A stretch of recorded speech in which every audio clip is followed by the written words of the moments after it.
There is a particular kind of happiness that comes from finding the perfect thing. Not just anything, the specific one. The one you have been looking for without knowing you were looking. The one that feels immediately and completely right the moment you see it. Miyu understood this feeling better than most people. 23 years old, originally from a small fishing village in Wakayama Prefecture, she had moved to Osaka 2 years ago after her father's death. Not for herself, but for her mother and younger sister still at home, who needed the money that only the city could provide. She worked in a small toy shop in the Shinsaibashi shopping district, a job she had taken because it was available and had kept because she genuinely loved it. Miyu loved toys, she always had. But what she loved most, with a specific and collecting passion, were dolls. Her small apartment in Namba was evidence of this. Every shelf, every windowsill, every available surface held dolls from different countries. French porcelain, American cloth, Korean vinyl, Scandinavian wood. She had spent years building the collection carefully, one piece at a time, each one chosen with the seriousness of someone who understands that the right object in the right place is a form of happiness. Her dog Kumo, a small Shiba Inu with honey-colored fur and an enormous personality, had always accepted the dolls as part of the household.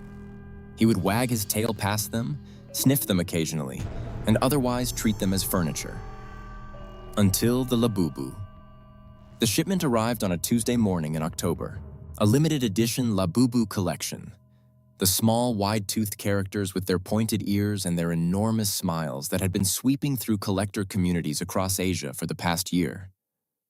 The shop had been taking advance orders for weeks. Within 2 hours of opening, every piece in the display case was sold. Except one. Miyu had set it aside for herself the moment she unpacked it. A golden-furred Labubu, the color of late afternoon light, with blue eyes that caught whatever light was available and seemed to hold it. Different from the others in a way she couldn't articulate beyond the fact that it was the most beautiful thing she had seen in years of collecting beautiful things. She brought it home that evening, wrapped carefully in tissue paper. She introduced it to Kumo with the ceremony she always used for new additions to the collection. Holding it at his level so he could sniff it, waiting for the tail wag that meant acceptance. Kumo did not wag his tail. He backed away. Then he began to bark. Not his playful bark or his alert bark, but something lower and more sustained. The sound of an animal that has identified a threat and is responding to it seriously. He barked at the Labubu with the focused intensity of a dog that has decided something is fundamentally wrong and needs to be communicated immediately to anyone who will listen. Miyu scolded him gently. "It's just a doll, Kumo. It won't hurt you." She placed the Labubu on the shelf with her other dolls and went to bed. Kumo, who always slept curled against her legs, slept in the hallway instead, as far from the bedroom shelf as the apartment allowed. In the morning, Kumo was still in the hallway, still watching the bedroom door with fixed attention. When Miyu emerged with the Labubu in her hand to photograph it in the better morning light, he grabbed the leg of her jeans. He had never done this before, not once in 2 years. He pulled, genuinely pulled, planting his feet and leaning back, trying to physically prevent her from leaving the apartment with the doll. When she tried to step around him, he repositioned. When she scolded him, he simply looked at her with his dark eyes and kept his teeth in the fabric of her jeans. She put the Labubu back on the shelf. He released her immediately. She locked him in the bathroom to stop the noise of his continued protest and went to work. It was the worst day she could remember at the shop. Miyu was known among her colleagues for her patience with customers. Children who couldn't make up their minds, parents who were over budget and stressed about it, collectors who needed to handle every item in the case before deciding. She had never lost her temper at work. Not once. On this day, she found herself in a confrontation with a customer over a pricing dispute she would normally have resolved in 30 seconds. She found herself raising her voice. And then she found herself doing something she had never done. She told the customer, loudly and in front of the entire shop, exactly what she thought of his attitude. Her manager called her into the back room. She was dismissed, effective immediately, on a Tuesday in October. She walked home in the rain, not understanding what had happened to her. She was not a person who lost her temper. She was not a person who spoke to customers that way. She felt as though she had been watching someone else inhabit her body for the past several hours and make choices that she had no memory of deciding to make. She opened the bathroom door. Kumo ran out, nearly knocking her over, and immediately pressed himself against her legs and looked up at her with an expression of such complete and focused concern that she sat down on the bathroom floor and cried into his fur for a long time. She fell asleep early that night, exhausted from crying, and from the particular depletion of a day that has taken something from you that you cannot immediately replace. She was woken by laughter, not from outside, from inside the room, a sound she had never heard before and could not immediately categorize. Too high for a person, too structured for an animal.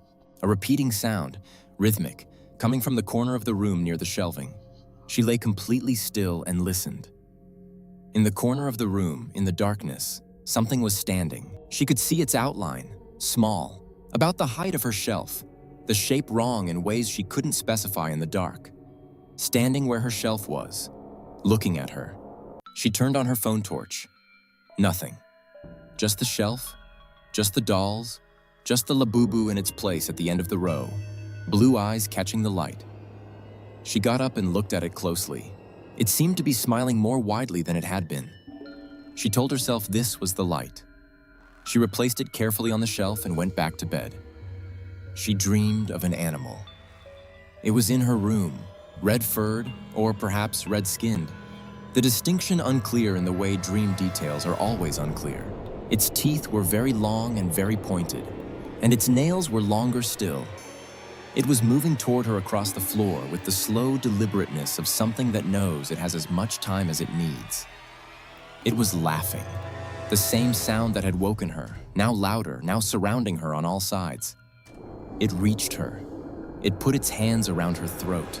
She screamed and woke up. The Labubu was sitting on her chest. Her scream brought Kumo into the room at full speed. He saw the doll and launched himself onto the bed and grabbed it in his teeth and shook it, once, twice, 3 times, with the controlled violence of a dog dispatching something dangerous. The doll came apart. Kumo dropped the pieces on the floor and stood over them, breathing hard, and looked at Miyu. She was sitting up in bed soaked in sweat, her hands shaking, her head pounding with a pain that felt like pressure from the inside. She looked at the pieces of the doll on the floor. She looked at the shelf where she had placed it before sleeping. She looked at Kumo. How did it get onto the bed, she thought. I put it on the shelf. She didn't have an answer. She picked up the pieces of the doll and put them in a plastic bag and put the bag in the kitchen bin, and she brought Kumo back to bed with her and held him tightly until morning. She woke to find her hands covered in small red welts, not the marks of anything she could identify. Too small and too numerous to be insect bites, arranged in a pattern along her palms and fingers that reminded her of something she couldn't name. Her head still hurt. The skin of her face, when she checked the bathroom mirror, showed the same red marks extending up her wrists and forearms. "Kumo," she called. "Come here, buddy." No response. She checked the bedroom, the hallway, the kitchen. She was halfway through her second circuit of the apartment before she looked in the bathroom mirror again, this time more carefully, and saw, reflected over her shoulder, the thing from her dream. Standing behind her in the small bathroom, red and wrong and smiling with those teeth. She spun around. On the bathroom shelf where her face wash and her toothbrush were arranged sat the Labubu. Whole, undamaged, as though Kumo had never touched it. Its smile was different now. Not the cute, wide-toothed grin of the original design, something wider. Something that had more teeth than a Labubu should have. Something that looked less like a toy's expression and more like the expression of something that is enjoying itself at your expense. Miyu backed out of the bathroom. She searched the apartment for Kumo, calling his name, checking every room, every corner, every space a small dog could fit. She went into the hallway outside her apartment and called his name there. She went down to the street and walked in both directions. She came back upstairs. She went to the kitchen for water. The Labubu was on the kitchen counter beside the sink. Its hands and teeth were red. She looked at the cabinet beneath the sink. She did not want to look. She looked anyway. Kumo was underneath the sink. She did not look for long. She could not. She sat on the kitchen floor for a very long time.